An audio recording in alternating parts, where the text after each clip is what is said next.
This is what's known as Pearl's Room. It's named that because this was the hotel room that a woman named Pearl Sons was staying at back in 1965 when she committed suicide here in the building. Now, this isn't one of those, oh, you know, hey, lots of people died in the building, that must be why there's ghosts. Now, this is a real documented incident that happened here in the building. She checked in with a bag full of pills and committed suicide. She had had a lot of depressive issues in her life. She had a bad marriage, and she checked into the Mineral Springs. In its dying days, is still operating as a hotel under a false name, and they didn't find her body until the following morning. But she did die in this room. And if there is any candidate for a real-life Jasmine lady, I think it would be Pearl. And I'll tell you why I think that in just a second. But the story of the Jasmine Lady's been around for a long time, since it reopened as a mall. People started talking about how they were smelling this flowery perfume, this somebody recognized as jasmine, and they would usually smell it around the staircase that I pointed out to you a few minutes ago. That was the main staircase. The one that we came up was not the one that most people used. It was usually, and as I'll show you in a minute, it was usually the main staircase that people came up to the upper floors.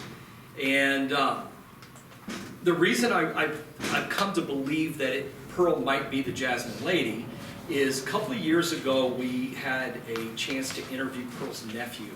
Now he'd never been here before, living next door to Pearl. He was older now, but he'd grown up living next door to her, spent a lot of time with her, and he had never been to the place that she had died. So we brought him up here and we showed him the room, and you know, he was telling us stories about his aunt and you know, the troubles that, you know, according to the family, the troubles that she'd been having and that kind of thing. And he was sort of reminiscing about how he'd go over there after school. When he got home from school, his parents worked later, so he'd always go over and stay with his aunt. And he said, you know, she would always, you know, make something for me to eat, and she was always, you know, before I could leave, she always wanted a hug. And he said, when I was a kid, he said, that made me crazy. And I said, well, why? And he said, well, because I'd spend the whole rest of the night smelling like her perfume. It was always this, she wore this horrible flowery perfume.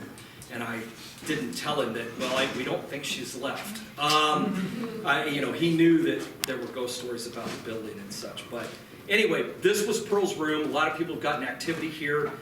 We had some things that we caught on camera.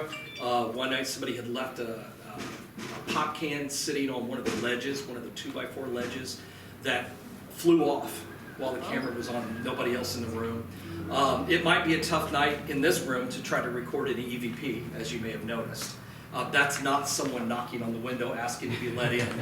There are no vampires hovering outside the window on the second floor, but it's very windy, so it's pretty rattly here. But as far as other activity goes, I'm sure that, you know, this will be a good place to come. Just another one of those spots that, you know, don't just come blasting in, you know, looking for a spot, because there'll probably be people in here. But anyway, let me show you some other areas up here that you can still get somewhat finished, some not.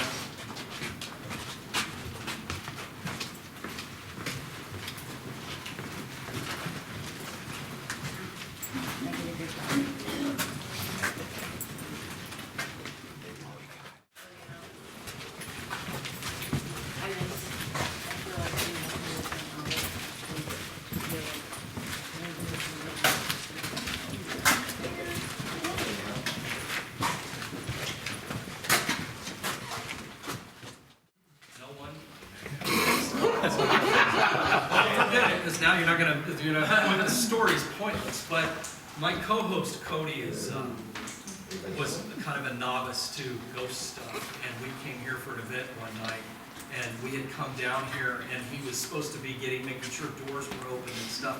We were all down in Pearl's room, and Cody had come down here to open up that door so that people could get access to this part of the building, and he left it standing open, and there was a metal thing on the wall behind it. He didn't know it was there. And after he was walking back toward Pearl's room, that metal thing fell over and slammed the door shut. And we were all in Pearl's room talking, and Cody comes running into that room. And, oh my God! Yeah, so that's pretty funny.